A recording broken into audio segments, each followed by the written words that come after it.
So today I want to talk to you about something that has helped me to live wild and run free in so many different aspects of my life. This video is not just intended for the women in the workshop. I really hope that all of you can gain something from this. And it may seem to have a softer, more feminine touch, but I truly hope that you all can use this and benefit from it. Now, I also wanted to focus on this topic because I think it will give you some actual skills, something tangible to work on, some direction, or perhaps a way to work out your mind and your soul and not just your body. So what I want to discuss today is my journey with mindfulness. I know that some of you just reacted to what I said. I'm guessing some of you just cringed and went, not that hippy dippy crud. There's no way I'm going to meditate.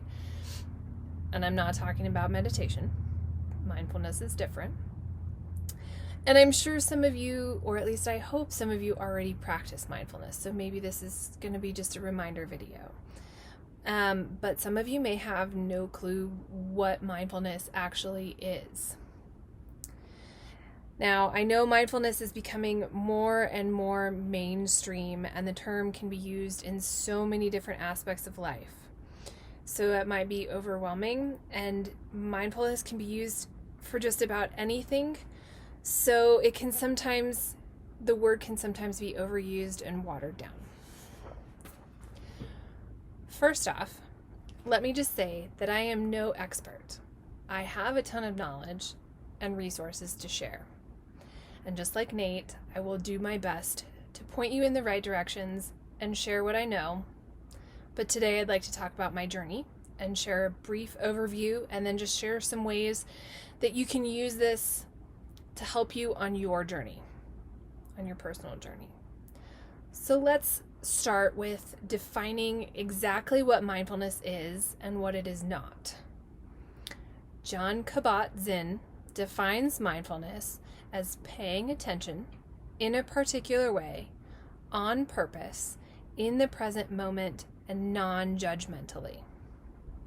Now, another way to look at it is that mindfulness brings awareness to our experience.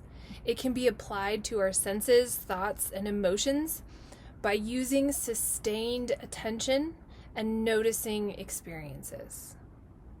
So, the definition I use with my students in class is that mindfulness is noticing what's happening right now. And that's it. So along with those definitions, here are some helpful or useful associations of mindfulness. It has to do with your sensory experience. It is awareness training. Some goals that you could have are self-awareness, emotional regulation, impulse control, and attentional stability. Now, sometimes people associate mindfulness with meditation. When people think of meditation, they usually have a certain image in mind or preconceived ideas about what it is. Associations with the word meditation usually include some kind of religion or spirituality, perhaps mantras, visualizations, and meditation with the absence of thought. So, which mindfulness is not the absence of thought. But in all truthfulness, mindfulness can be meditation. However, in the more broader sense, mindfulness is bringing a more widened awareness to your general surroundings. For example, what does it feel like when I pick up my warm cup of tea or coffee? Or feel the warm sun on my face, or feel the water interacting with my hands when I'm doing dishes, or the movement of my body as I walk? So with mindfulness, we're looking to develop a deeper sense of self-awareness. We're looking to increase our ability to recognize and regulate or navigate our emotions. We're working on our impulse control. And it gives you more say in your own actions and your responses. So here is what mindfulness is not. It's not about being calm, although it can be an aspect of it. That's not the focus. Mindfulness is not the absence of thought. It's not discipline. It's not a silver bullet. It's not a one-stop shop. It fixes everything. It's just a tool in your toolbox. Mindfulness in this context is also not religious. It's about brain science.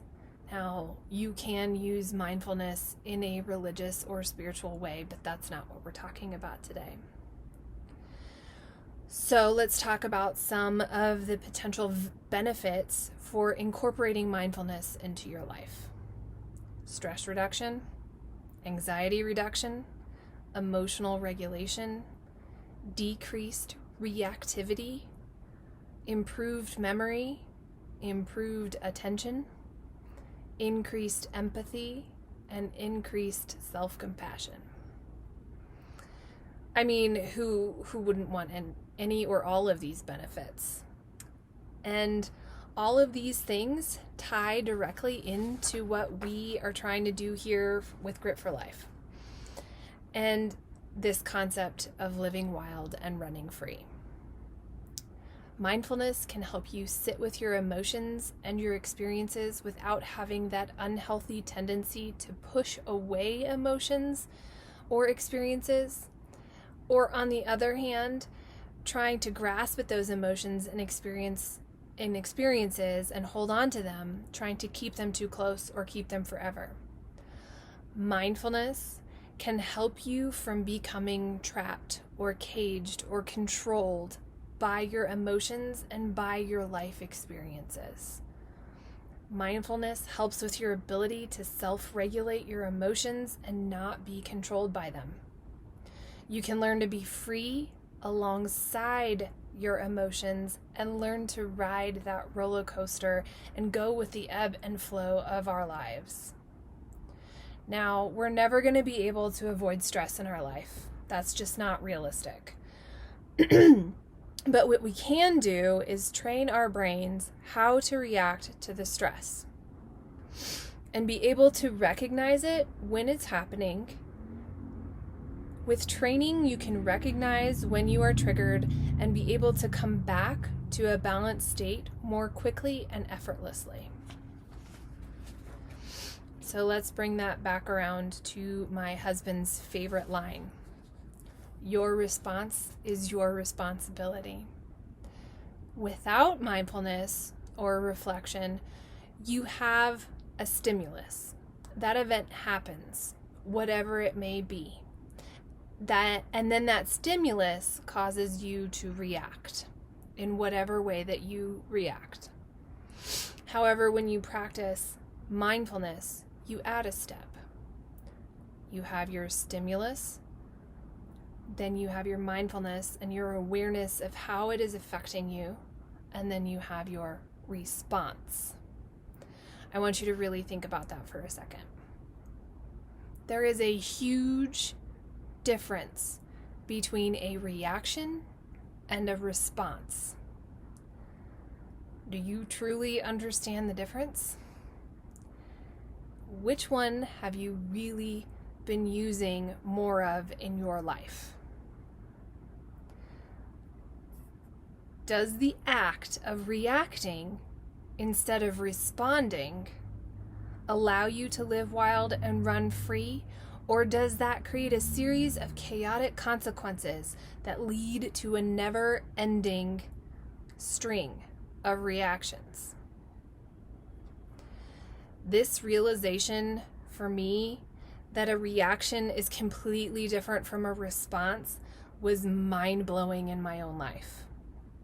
It truly opened my eyes to so much. It helped me understand others as well as myself and how I could free myself from the unintended consequences of my own reactions. So, let's talk about the science. Brain science. Now, our brains are beyond amazing, and I really only have a basic understanding of how they work. But let's talk about it. Talk about your brain as it relates to stress. In order to understand how to control our reaction to stress, we need to understand what happens in our brain and what leads to a stress reaction. So, you have the thalamus, the part of the brain which sends out signals to other parts of the brain for processing. Then you have the amygdala. That's the part of the brain that deals with that fight, flight, freeze response. It's that reptilian part of your brain that just reacts. So if the thalamus gets input that it does not feel it can handle, it sends those signals to the amygdala. The amygdala then tells the body to create cortisol. Cortisol is a stress hormone. This increases the heart rate, your body temperature, your senses. It decreases your digestion. It does all kinds of crazy stuff to your body. When the amygdala is on alert, it shuts off communication to your prefrontal cortex. And your prefrontal cortex is responsible for all of your higher order thinking, your decision making, your focus, your impulse control, your short-term memory, and more. So this can be a problem. When we need to be productive humans, and that interruption affects not only our productivity, but our health and our happiness. So let me quickly explain this the way that I explain it to my students, because it really helped me to understand that, because that's a lot. And I'm not a scientist, I'm an artist. So, visual. So when talking to my students, I give them this representation. This is your brain, okay? Here's your brain stem. Now your thumb is going to be your amygdala. Let's call it your security guard. It's in charge of keeping you safe, right? Now, up in the front of your brain, right here, you have your prefrontal cortex. That's your wise old owl, your smarts, your ability to make good decisions and good choices. So when something happens to you that's stressful, your security guard, who's usually protected by your prefrontal cortex, it starts to protect you, okay? And so it starts coming to the forefront of what's happening in your brain, and your wise old owl starts to disappear. Your wise old owl loses control of your brain, and your security guard takes over, okay? So mindfulness is a way to help bring that wise old owl back faster, okay? So that you can make wise decisions even when you're under stress.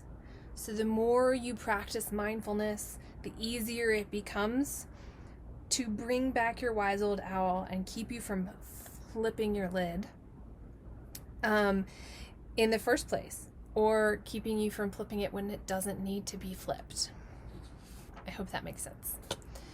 So another part of brain science is neuroplasticity. This is our ability to rewire our brain.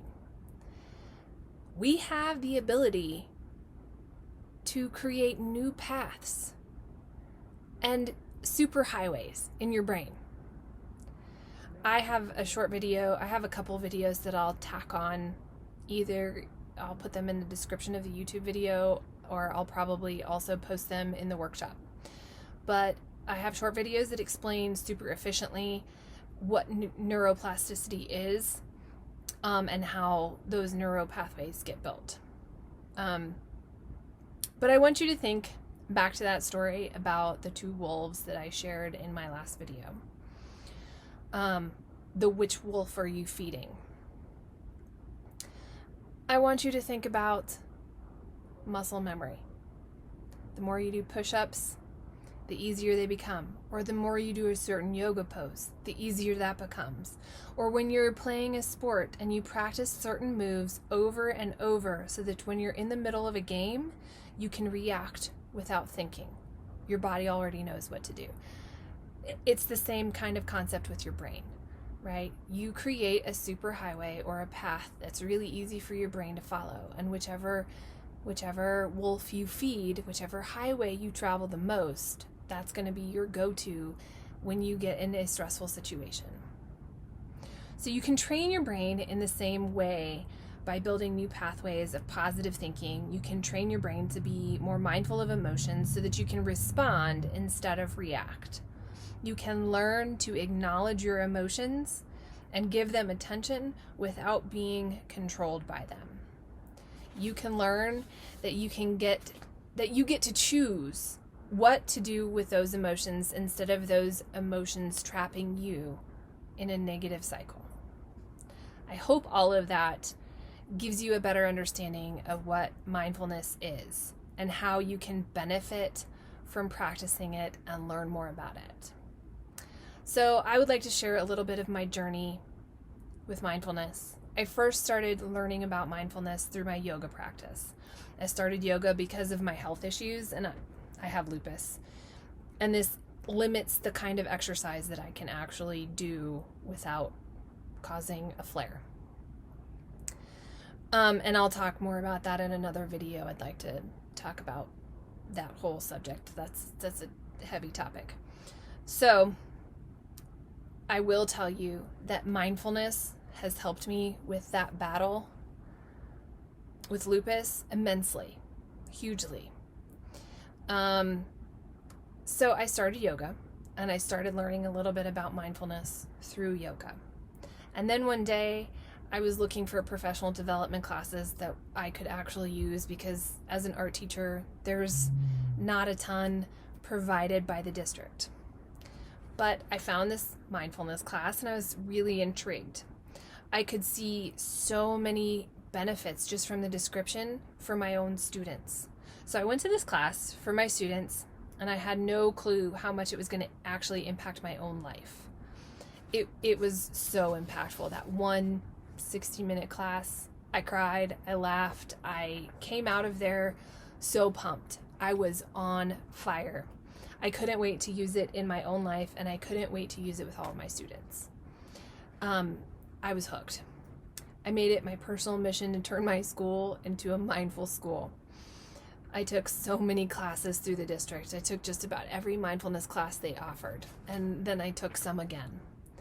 Then I became a Healthy Schools lead for my campus. I then took a 6-week course in the summer through Mindful Schools, learning all about how to teach it in school, even more than all of those other classes I had already taken. And then I started doing my own PD for other teachers on my campus. So I worked to get resources. I worked with every kid in my school to teach them brain science and how to breathe and how to help them be able to self-regulate their emotions, which, as you can imagine, in little kids is hard to do. They haven't learned at all, if any, kind of way to regulate their own emotions. They just react. That's what they do. So I will tell you, I have countless examples of how mindfulness has affected my students in a positive way. Like their increased ability to pay attention in my class, their focus, their ability to regain control of themselves after having a moment of panic or anger in my class. So I can't even begin to tell you, like, I'm the biggest advocate of mindfulness, well, one of them, because I've seen it work so many times over. I've also seen it work in my own life. So since that first class, it's been brought up in so many different ways, in so many different aspects of my life. I will tell you, my therapist suggests it over and over, and then she hears, my story with mindfulness. She's like, oh, well, just do some more of that, because that's what I was going to tell you to do. Our kids' therapist has used it with her. Nate's therapist has suggested a lot of stuff on many occasions for helping with PTSD. I will tell you that over the past few years, Nate and I have had more than our fair share of traumatic and stressful life situations, like major situations.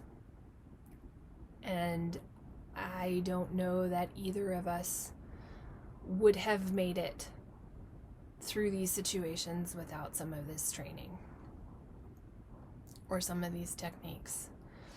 There are several strategies that have helped Nate in dealing with his PTSD specifically. And I'm not sure that I would be able to help him come out of some of those darkest moments without it. And I will also tell you that he has used those same techniques to pull me out of anxiety attacks. But on a lighter note, mindfulness has helped me to live more wild and free every day. It not only helps me to set myself free from those paralyzing emotions, but it helps me to live more in the moment and to appreciate what's happening right now.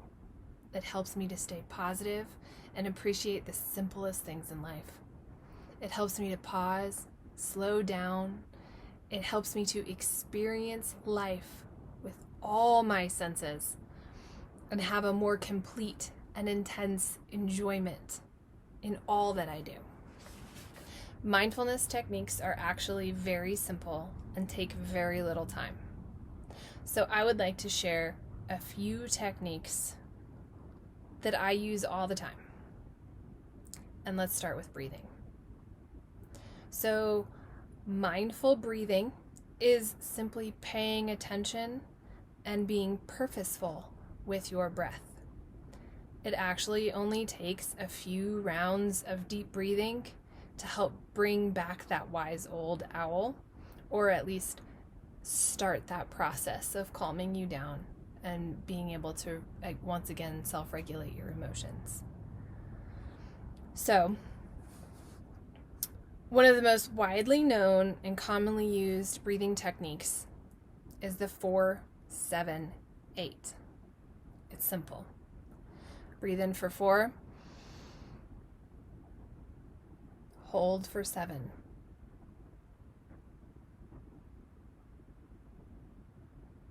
Exhale for 8.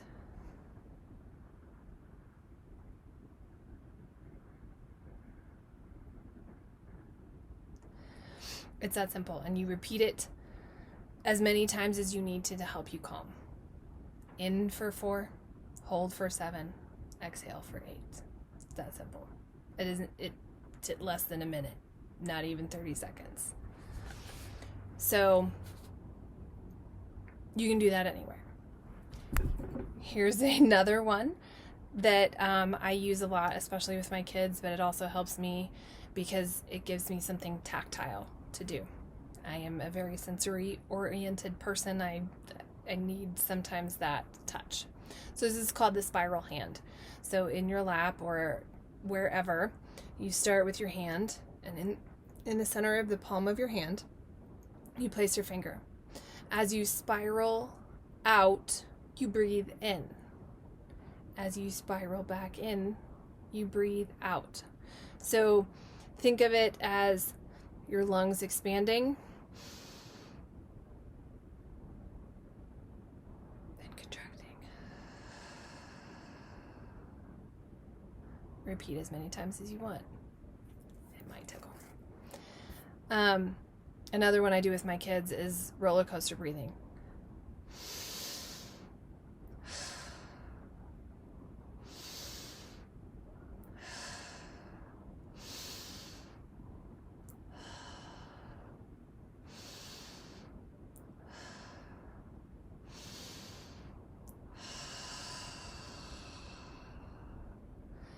Preferably going slower and not faster so you don't get lightheaded.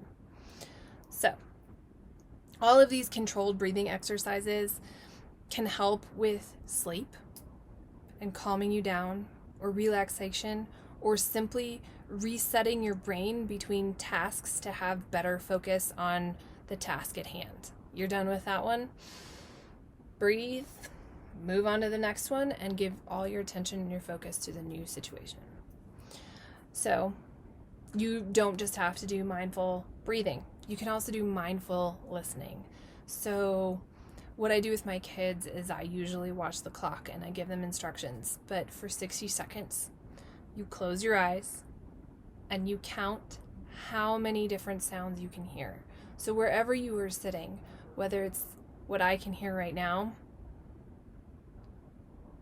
the fan, traffic, my husband talking in the other room, the sound of the TV, my dog next to me.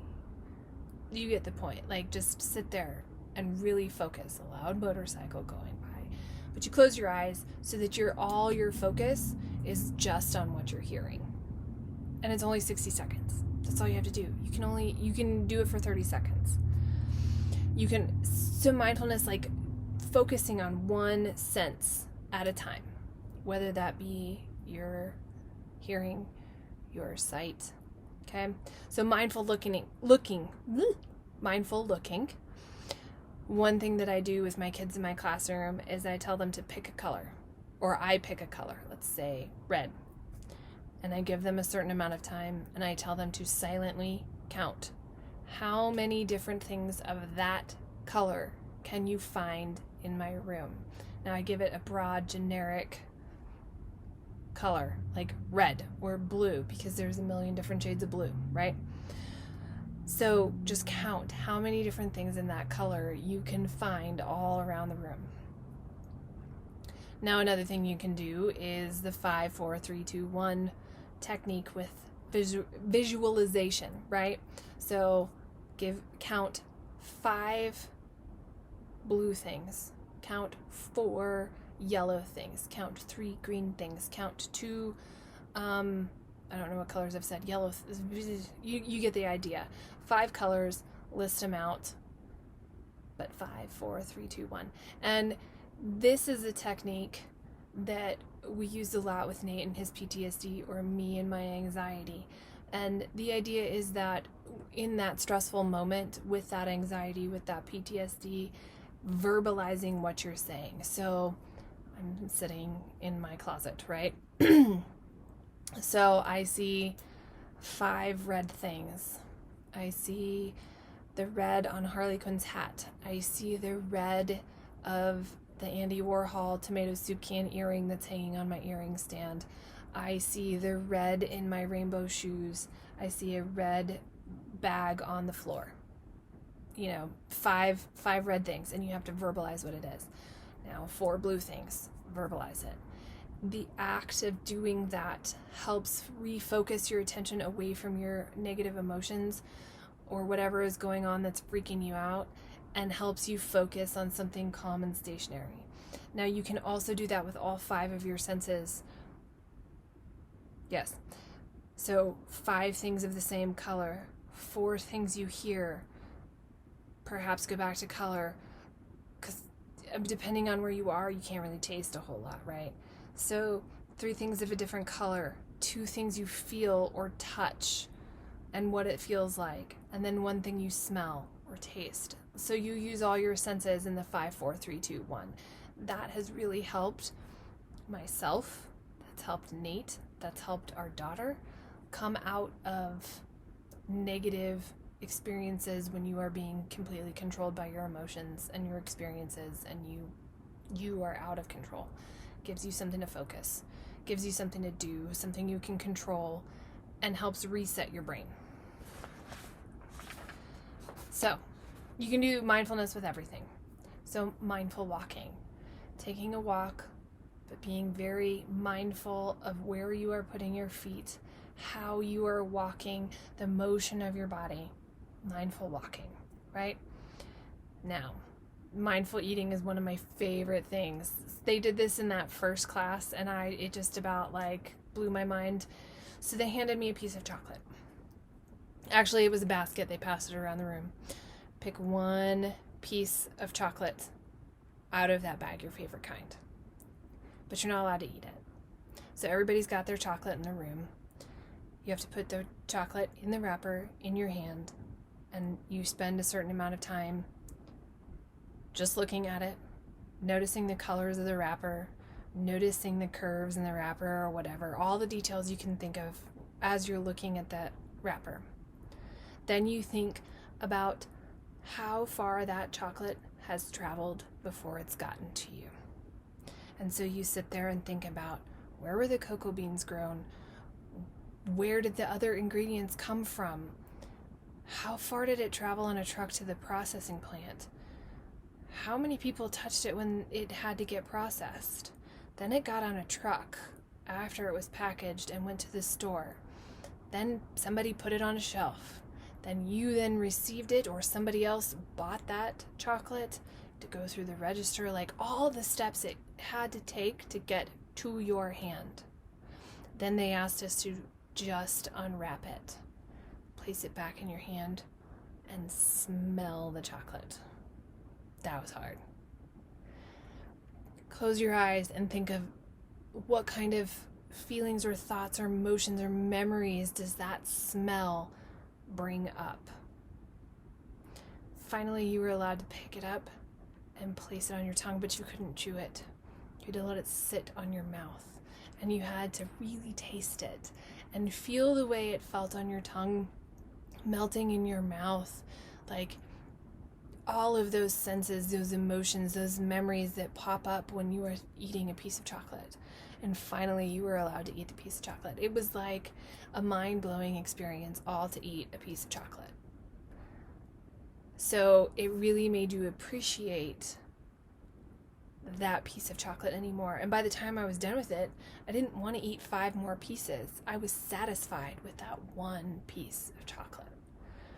So I'm a big foodie, so mindful eating is something I do a lot because it helps me really appreciate, especially when I have a plate of really good food and I really want it to last forever. And I know that I don't have any more room in my stomach, but I really love the taste and I want to keep eating because it tastes so good. I'm pretty sure that there is a direct line to my soul and my being through my taste buds. Unlike Nate, he could take or leave food. There's only a handful of foods that he's like passionate about. I am passionate about all the foods all the time. So, anyway, I want you to think about any way that you could be mindful in your life. Here are examples of the way that I live wild and run free and truly experience what is happening to me through my senses. I'm at the park. I don't care how dirty the grass is. I take my shoes off and my socks off and I stick my toes into that grass and put them on the ground and really feel the way that grass feels between my toes and on my feet. When I'm at the ranch, I always take a barefoot walk down the dirt road. There are places where the ground is super soft and fluffy. There are places where it's harder, and so I have to change the way that I am walking and how carefully and how fast, but it really makes me slow down and really feel grounded. It's that simple, walking barefoot somewhere.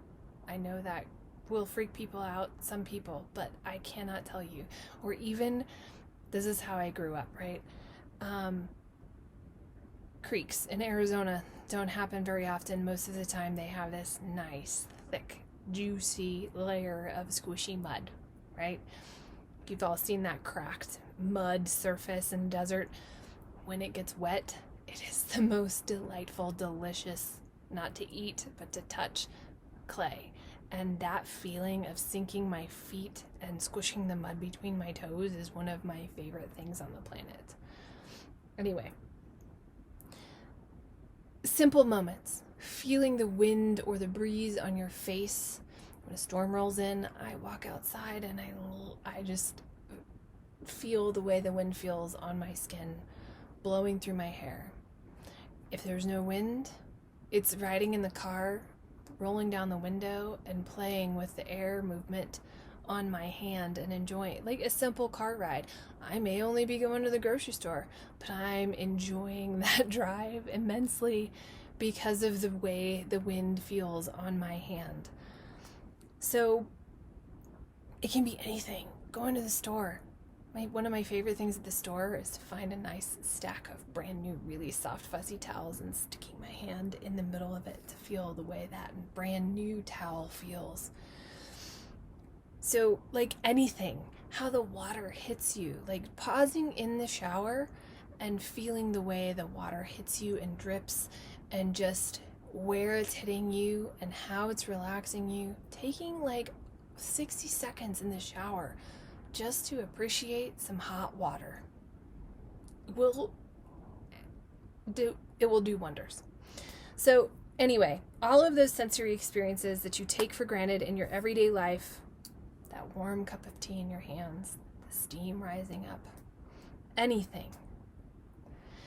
One of the things that is actually a mindfulness technique that I asked you to do the other day about listing your favorite things about yourself and listing the gratitude, like listing the positive things instead of listing negative things all the time, that's a practice of mindfulness. One of the things that I do on a regular basis when I'm having a really hard time staying positive is I spend a few minutes writing out or saying 3 things that I am grateful for. Sometimes it's really hard, and so sometimes the things that I'm grateful for are a hot shower. I am grateful that I can still breathe. I am grateful that I have the ability to see. Sometimes it's that simple. Sometimes my gratitude list will go on and on and on. On bad days, it's really hard, but I will tell you that every time I'm having a hard time and I stop and I go, okay, stop focusing on the negative. What are positive things that we can refocus, reset my mind to think about? Helps. It works every time. So, my challenge to you today and every day is to stop. Slow down. Breathe deeply. Pay attention to the present moment. Engage your senses. Stop and smell the roses, but do it on a whole new level. Experience every small thing that you can.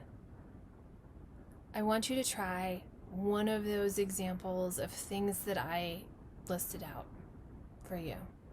Try mindful breathing, try mindful seeing, try mindful listening, whatever it is. Do some research and find another mindfulness technique that fits your fancy. I have hundreds for my kids all the time. I use them for myself, like even mindfully blowing bubbles in your milk. It doesn't matter. Just do it slowly. Pay attention. Notice everything. So I want you to pick something. I want you to try to do something mindfully every day. But today, I want you to pick one thing, and I want you to journal about that experience. Take it to a whole new level, something simple. Just really experience life. I'm going to leave you with a couple quotes. Thich Nhat Hanh, I'm sure I butchered that name, says that many people are alive, but don't touch the miracle of being alive. So, again, I'm happy to share more stuff. All you gotta do is ask. I got mindfulness for days. One more thing. I'm gonna leave this, I'm gonna cut it off here because that was a really long video. Jon Kabat-Zinn. You can't stop the waves, but you can learn to surf. Have a great day.